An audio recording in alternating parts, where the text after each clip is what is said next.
स्वागत है आप लोगों का अपने ही चैनल सफल स्टडी एकेडमी पे। तो आज की इस वीडियो बहुत ही खास और इम्पोर्टेंट होने वाले हैं, क्योंकि आज की इस वीडियो में हम क्लास 12th के लिए 10 सब्जेक्टिव मोस्ट इम्पोर्टेंट क्वेश्चन लेकर आए हैं, जो हर साल पूछे जाते हैं और इस बार पे आने की पूरी संभावना है। चाहे आपका लघु उत्तरीय एवं दीर्घ उत्तरीय प्रश्न हो, चाहे 2 नंबर का हो, चाहे आपका 5 नंबर का हो, ये प्रश्न आपका दोनों इसमें काम आएगा। देखो यहाँ पे ये जो प्रश्न है, जो मैंने 10 प्रश्न कराऊंगा इस वीडियो में, ये प्रश्न 2009 में, 15 में, 2018 में, 19 में, 21 में, 22 में, 23 में, 24 में, 25 में पूछा गया है। तो इस बार भी आने की पूरी संभावना है, इसलिए ये वीडियो आपके लिए खास है, इसलिए वीडियो को स्किप ना करें। तो चलिए हम लोग देखते हैं इस वीडियो का पहला सवाल। अगर आपको इस वीडियो का पीडीएफ चाहिए तो इसका टेलीग्राम चैनल का लिंक डिस्क्रिप्शन में दिया हुआ है, वहां से जाके आप इस वीडियो का पीडीएफ प्राप्त कर सकते हैं और आप उसका स्टडी कर सकते हैं। चलिए देखते हैं पहला सवाल क्या है। सवाल नंबर 1, मानव स्वयं को वहशी और जानवर से भी बढ़कर क्यों कहता है? जो मानव है तो अपने आप को वहशी यानी बेकार और जानवरों से बढ़कर भी क्यों ऐसा कहता है? चलिए इसका आंसर हम देखते हैं। इसका आंसर है सिपाही की माँ शीर्षक कहानी में मानव फौजी है। मानव क्या है? एक फौजी है जो हिंदुस्तानी सैनिक के रूप में जापानी से युद्ध कर रहा है। दोनों एक दूसरे को घायल और जानवर कहता है। इस पर मानव का पुरुष जाग उठता है, यानी मानव का जो ईगो है, ईगो हट हो जाता है और वो खड़ा होकर सिपाही को मारने का प्रयास करता है। मारने का क्या करता है? प्रयास करता है। और क्रोध की स्थिति में, गुस्सा की हालत स्थिति में वो अपने आप को वहशी और जानवर कहता है। अगर आपको इसका पीडीएफ चाहिए तो हमारे टेलीग्राम चैनल को ज्वाइन करें। टेलीग्राम चैनल का लिंक डिस्क्रिप्शन में दिया हुआ है, वहां से जाकर टेलीग्राम चैनल को ज्वाइन कर सकते हैं और इसका पीडीएफ प्राप्त कर सकते हैं। देखते हैं आपका सवाल नंबर 2, जो कि बहुत ही इंपॉर्टेंट है। जहां भय है वहां मेधा नहीं हो सकती है, क्यों? मतलब जहां हमारा डर होता है, जहां हम डरते हैं, वहां हमारा दिमाग काम क्यों नहीं करता, हम अच्छी तरीके से सोच क्यों नहीं पाते हैं? तो इसका आंसर है, बहुत ही प्यारा सा आंसर है। चाहे आपका 2 नंबर हो, चाहे आपका 5 नंबर हो, ये दोनों के लिए क्या है? सुटेबल है। बचपन से ही आप एक ऐसे वातावरण में रहना अत्यंत आवश्यक है जो स्वतंत्रता पूर्वक हो।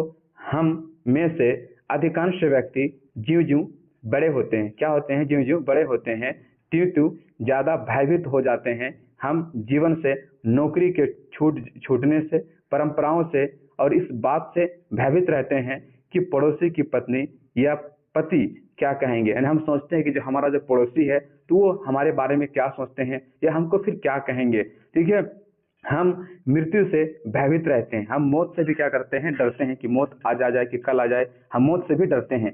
हमें से अधिकांश व्यक्ति किसी न किसी रूप में भयभीत रहते हैं, यानी वो डरते हैं। इसीलिए कहा गया है कि जहां भय है वहां मेधा नहीं हो सकती है, यानी जहां डर है वहां हमारा दिमाग काम नहीं करता है। सवाल नंबर 3, धरती का क्षण से क्या आशय है? धरती का क्षण से क्या आशय है? इसका आंसर हम देख लेते हैं। धरती का क्षण से क्या आशय है? यहाँ धरती का क्षण का तात्पर्य यानी मतलब है यथार्थ घटना जो इस धरती पर घट रही है। नए नए अनुभव इस धरती पर मनुष्य को होते रहते हैं। इस अनुभव को पकड़कर तथा इन धरती के क्षण को पकड़कर रचनाकार अपनी रचना को समृद्ध करता है। क्या करता है? उसको समृद्ध करता है। आपका नेक्स्ट और अगला सवाल है सवाल नंबर 4, प्यार का इशारा और क्रोध का दुधार से क्या तात्पर्य है? छायावादी कवि जयशंकर प्रसाद ने तुमुल कोलाहल कला में कविता में कहा है कि यह संसार कोलाहल से भरा हुआ है। यह संसार किससे भरा हुआ है? कोलाहल से भरा हुआ है। चारों ओर युद्ध का विषाक्त है। चारों तरफ क्या है? युद्ध फैला हुआ है। युद्ध का क्या है? विषाक्त वातावरण है। ऐसी स्थिति में बुद्धि हार जाती है। जब ऐसी स्थिति हो तो हमारा दिमाग काम करना छोड़ देता है और हृदय की बात, सुकून की बात और धैर्य की बात अधिक श्रेष्ठ प्रतीत होती है। अधिक श्रेष्ठ क्या होती है? प्रतीत होती है। तो ये आपका सवाल नंबर कितना था? 4। देख लेते हैं सवाल नंबर 5, तुलसी ने अपने किन किन दुर्गुणों का बखान किया है? तो तुलसी ने अपने लिए दीन और दरिद्र शब्द का प्रयोग किया है। कवि तुलसी दरिद्रता से मुक्ति के लिए सीता माता के मार्फत अपने निवेदन राम तक पहुंचाते हैं। उनकी पंक्तियों में विनयशीलता कूट कूट कर भरी हुई है। राम का नाम जपने से उनकी सांसारिकता छूट जाती है। सांसारिकता क्या हो जाती है? छूट जाती है। राम, एक मिनट, राम कृपालु है, वे विवेक तुलसी की बात अवश्य सुनेंगे। तो कहता है कि राम जो है बहुत कृपालु है, तो अगर हम उससे कोई रिक्वेस्ट करते हैं, मिन्नत मांगते हैं, तो ये हमारी बातों को अवश्य सुनेंगे। सवाल नंबर आपका 6, भगत सिंह ने कैसी मृत्यु को सुंदर कहा है? भगत सिंह ने कैसी मृत्यु को सुंदर कहा है? तो देखते हैं इसका आंसर क्या होगा। सरदार भगत सिंह ने भारत की स्वतंत्रता की लड़ाई के क्रांतिकारी वीर थे। एक बहुत बड़े क्या थे? क्रांतिकारी वीर थे। आपको तो पता होगा। वो कहते हैं कि देश की सेवा करने के बदले ही दी गई फांसी को सुंदर मृत्यु कहा गया। यानी कोई ऐसा फांसी जो देश के प्रति हम क्या करते हैं? अपने आप को समर्पण कर देते हैं, देश के प्रति हम फांसी दे देते हैं, तो ऐसी मृत्यु को हम क्या कहते हैं? सुंदर मृत्यु कहते हैं। जब देश के भाग्य का निर्णय हो रहा हो तो व्यक्ति के भाग्य को पूर्णतः भुला देना चाहिए। आपका नेक्स्ट और अगला सवाल है जो कि बहुत ही खास सवाल होने वाले हैं, और कुछ पॉइंट है इसका सवाल नंबर 6 का, कि भगत सिंह मानते हैं कि उनकी मृत्यु देश की स्वतंत्रता के लिए उचित है। हाँ, आत्महत्या कायरता है। कहने का मतलब है कि अगर कोई आत्महत्या करता है, ये तो किसकी बात है? हम कायरता की बात है।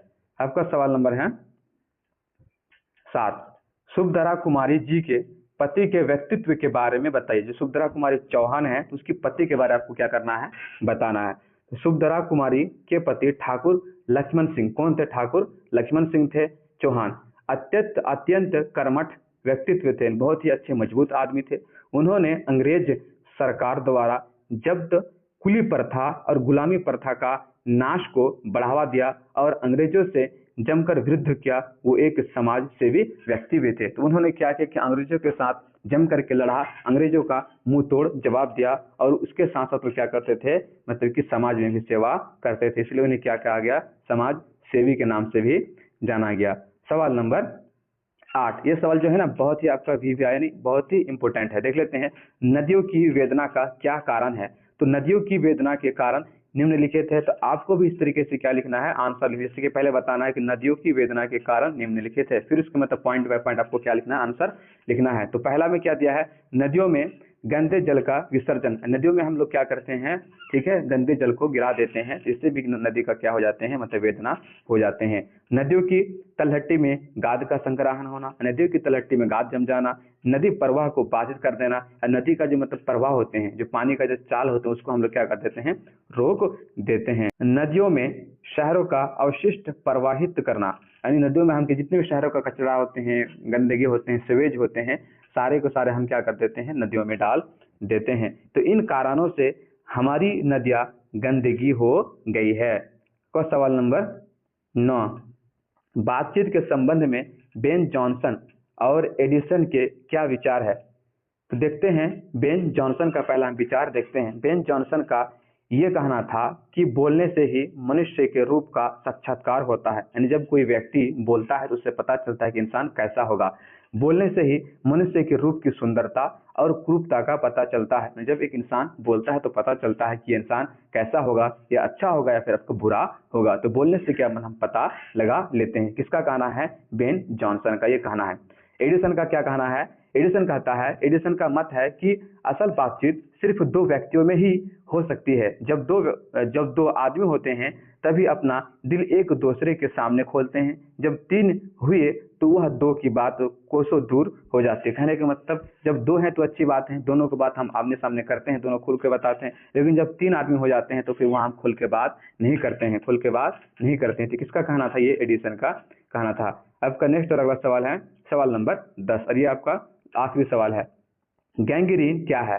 रोज शीर्षक पाठ के अनुसार लिखिए। गैंग्रीन हम किसे कहते हैं? इसका बहुत ही प्यारा सा आंसर लिख के लाए हूं। तो देखते हैं क्या है कि पहाड़ियों पर रहने वाले लोगों के पैरों में कांटे चुभ रहते हैं, कांटे चुभते रहते हैं। कांटा पैर से यदि नहीं निकल गया तो पैर में जख्म हो जाता है, इसका इलाज है कि पैर कटवाना। अगर मतलब पैर से कांटा नहीं निकला तो इसका इलाज क्या होता है, इसको पैर को कटवाना पड़ता है, पैर को कटवाया जाता है। कांटा चुभने पर पैर में होने वाले जख्म को ही गैंग्रीन कहते हैं। इसका मतलब है जो पैर में जो कांटा चुभते हैं इसी को हम क्या कहते हैं, गैंग्रीन कहते हैं। तो कुछ इंपॉर्टेंट बातें हैं जो कि आपके लिए जानना जरूरी है। वाई ज्वाइन अस मतलब हमसे क्यों जुड़े, ठीक है, हमारे चैनल को सब्सक्राइब क्यों करें, टेलीग्राम चैनल को ज्वाइन क्यों करें, इसके देख क्या फायदे हैं। अगर आप चाहते हैं कि क्लास 12th आर्ट्स के सभी सब्जेक्ट के शॉर्ट नोट्स, पीडीएफ और इम्पोर्टेंट क्वेश्चन आपको सबसे पहले मिले तो अभी हमारे Telegram channel Safal study academy को ज्वाइन कीजिए। वहां आपको हर वीडियो का quick revision, practice paper, mock test, topper की खास टिप्स मिलेगी। लिंक डिस्क्रिप्शन और कमेंट में दिया गया है। याद रखिए, आपकी सफलता की चाबी सफल स्टडी एकेडमी टेलीग्राम चैनल और आपका यूट्यूब चैनल है। सो टेलीग्राम चैनल को ज्वाइन करना